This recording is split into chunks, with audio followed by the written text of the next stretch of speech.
Hi, I'm Alan Smith. Welcome to the show. I'm in the Subiaco Abbey Church. Isn't it beautiful?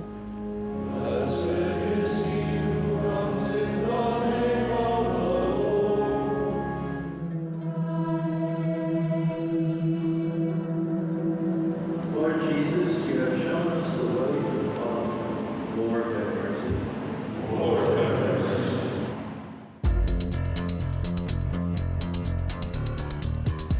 Subiaco Academy has existed since 1878. Now, that's fairly recent compared to medieval monasteries of Europe, but this place is no less traditional. It's a Benedictine monastery, a sect that's known for its traditions of growing, cooking, and eating. My kind of monastery. For the monks that live here, there's a strong emphasis put on healthy meals and wellness. The monastic diet is a disciplined diet. Monks have long been responsible for not only creating, but also keeping alive some of the most exciting food traditions. Since 2003, the monks here have been making their famous flaming hot habanero sauce called monk sauce. Also in the show today, are you looking for a way to spice up your summer martini? I have a recipe you won't want to miss. But first, we're going to meet the man behind the monk sauce. Father Richard Walsh is no stranger to the garden.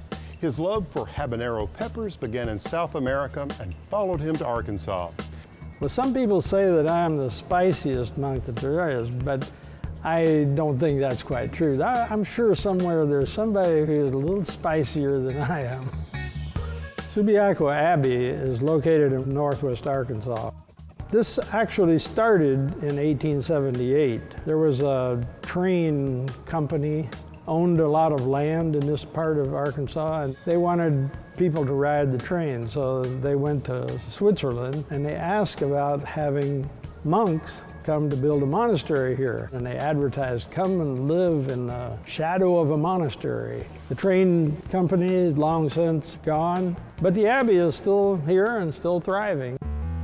Over the years, Subiaco has been involved in a lot of different activities. We grow Angus cattle here, for one thing. We have quite a bit of timber, and we actually saw some of it ourselves, and we're interested in quite a few things like that, and I think it's very typical of Benedictine monasteries to have their hands in a lot of things. Subiaco had a new monastery in the country of Belize in Central America, and I was one of the people assigned down there. From a very little kid, I learned how to hoe in the garden, and I enjoyed it. And when I got to Belize, I wanted to learn how to grow everything down there, and so I learned a lot about tropical agriculture too, especially habanero peppers. And we learned to make a hot sauce. It wasn't until we got it up here that we called it monk sauce. I did bring some of the habanero pepper seeds that we grow down there, brought them with me, and when I got up here, I started growing them here.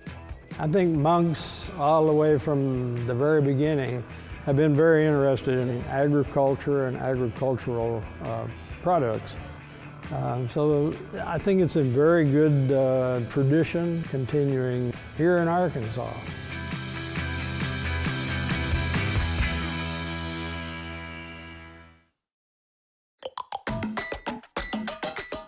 But up next, we step into the garden with Father Richard to find out what makes his pepper sauce so amazing. So stick around.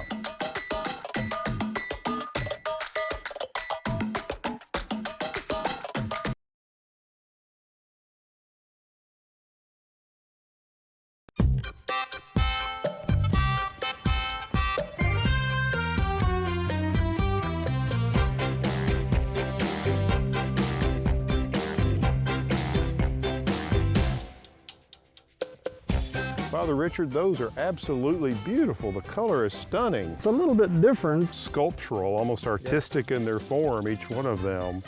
And I bet these little devils are hot. They are very hot. They are very hot. That's kind of what makes it monk sauce famous. Pushes over on the Scoville chart pretty high. Yeah. Well, I'm just looking at the plants here. Boy, they look so healthy. I start them in the spring up in a room in the monastery that has a lot of south and east. Yeah, plenty of good light. Yeah. Do you save the seed from one season to the next? I do. Yeah. I save it, yeah. Wonderful.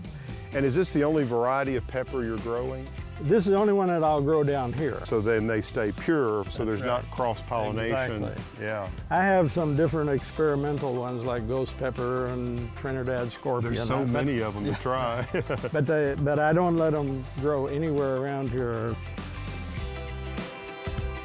Well, I love the way you've got them staked, because I know at home, the weight of the peppers can cause the limbs to splay and break. I'm thinking that if we somehow go through the little crutch here and tie it around Pull the them stake. back to it. Yeah, right. Each stem, because if you look at these closely, they're just loaded with fruit. They are heavy with it. Wonderful. And if they keep them up like this, then we'll be able to pick them a lot easier. You know, this is a manageable sized garden, but I just see each plant has so much to offer. They always seem like they do very well. I mean, here we are sort of midsummer, and I guess those things will expand another third. I think so. Yeah. At the end of the year, when it's about to freeze, we have volunteers from all over. Oh yeah, that's great. We see the same thing. As we get close to that frost date, it seems like the peppers just shine. Oh, yeah. There's so many of them. They think life goes on forever. Yeah, that's right. And it doesn't. It doesn't. The frost comes and they're frost out. comes and they're finished. Do you have a sense of the yield that you get out of, you've got 3 really nice rows of them here. I got 60 plants here. And I think in comparison to the years before, I think this should give me probably 2,000 pounds of peppers. 2,000 pounds, a ton of peppers right here. Yeah. So ultimately, this is the key ingredient to the famous monk sauce. Absolutely. This is what makes it what it is. Okay, let's go learn a little more about that. You bet.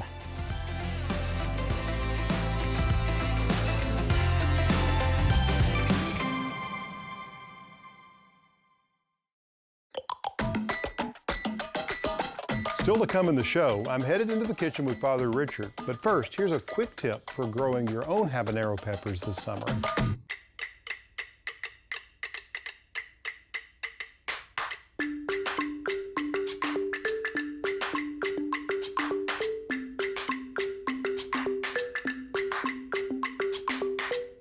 Where I grow the peppers in the garden, I've been doing that for several years now. And my biggest problem with that in the very beginning was that the soil was not really very good there. It had just been a pasture and there wasn't any care about trying to build it up or anything.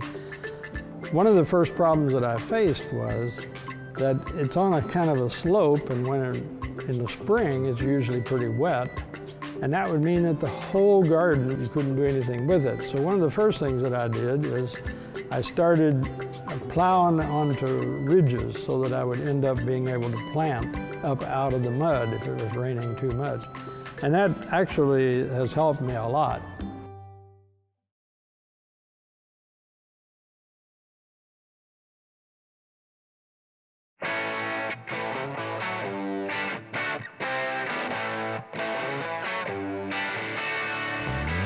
These beautiful peppers are just not for eating. How about a recipe for making an all-natural bug spray that will put your garden in good stead?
Just look at these beautiful Takara peppers. They're one of my favorites. This is a Shishito type, and while it's sweet, every once in a while you'll get one that has just a little bit of heat to it, which I think is kind of nice. One of the things I love to do with these Takara peppers is to use them in a simple sauté.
Up next, I have a summer jalapeno recipe I know you're gonna love, so stick around.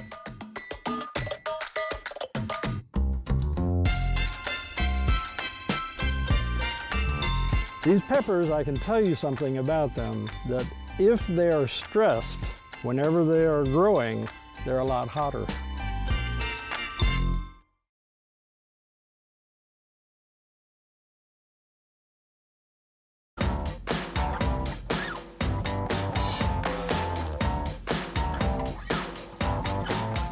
If you're one of those folks that likes a little heat, well, you need to turn to Jalafuego as a pepper.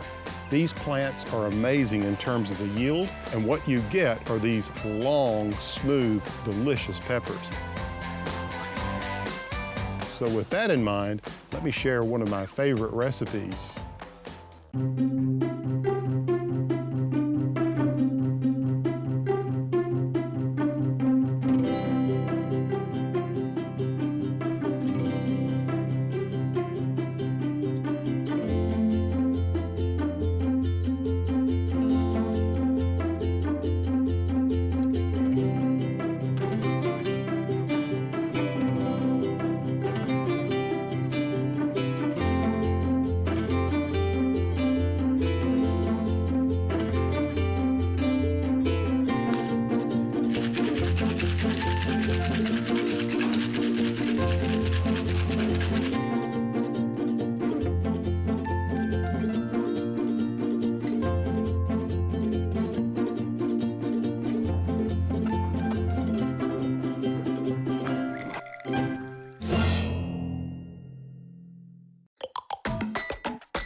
Still to come in the show, I'm headed into the kitchen with Father Richard to see if he'll tell us the secrets behind his famous monk sauce.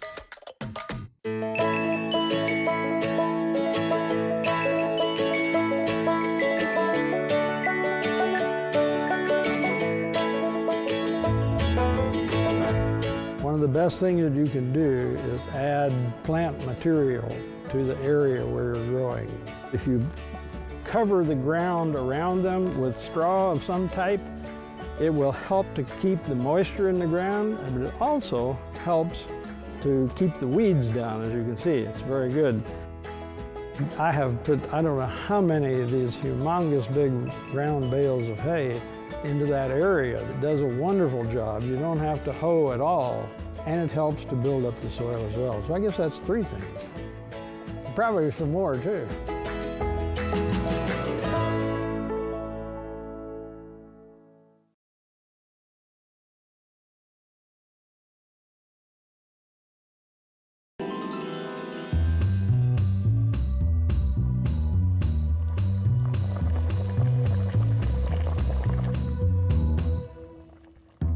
So here we are, Father Richard, revealing the secrets of the famous monk sauce, but not all the secrets. That's right. Yeah.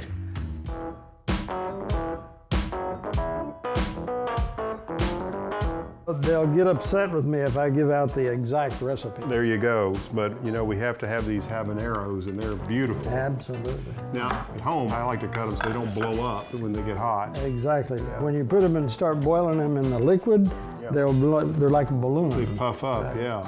So I have cut up some onion here and put it in there. I'm going to put some carrots in here. Of course, when you're working with peppers, particularly these really hot ones, these gloves are mighty handy, aren't they? All you have to do is one time without the gloves and you'll never forget. You'll remember it Happened the to next me, I time. rubbed my face and oh man. That's right. So far we've got peppers, we've got onion, we've got some carrots and garlic, and now we're going to add a little salt and vinegar. vinegar. Now we're ready to go onto the stove. All right, so a couple of questions. How long and what's the heat? What I do is I turn the heat up high at the beginning, Crank it up, there we go. and then when it starts to boil, I turn it down so it just simmers because I don't want to boil away a lot of the liquid. I see. But it probably takes about 20 minutes to get the carrots soft. So that's the indicator. If the carrots are soft, you're there. Right. Okay. This really smells good. I've done this before, so I put a little cloth over the top of it. I had that same accident occur.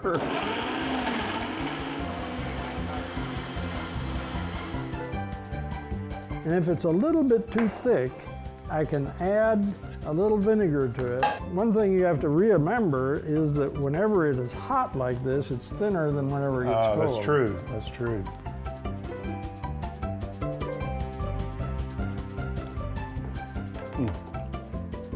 That's good. It's hot. So there we go. Homemade monk sauce. Hot, tasty. Hot and tasty. Don't forget the tasty. Want to learn more? Visit PAllenSmith.com for delicious recipes, garden tips, blog posts, and our online store.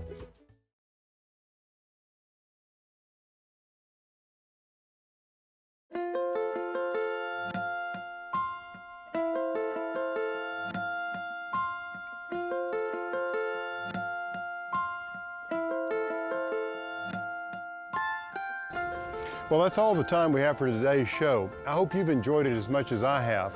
I bet these little devils are hot. They are very hot. This is what makes it what it is. Okay. Isn't it beautiful? I want to thank Father Richard for sharing with us how he makes that famous and delicious monk sauce. One thing you have to remember is that whenever it is hot like this, it's thinner than whenever it gets cold. That's true. That's true. This visit to Subiaco Abbey, well, it's been fantastic. The gardens are gorgeous and very flavorful. You might think about adding a few peppers to your garden. It's a great way to spice up your life. Until next time, I'm Alan Smith.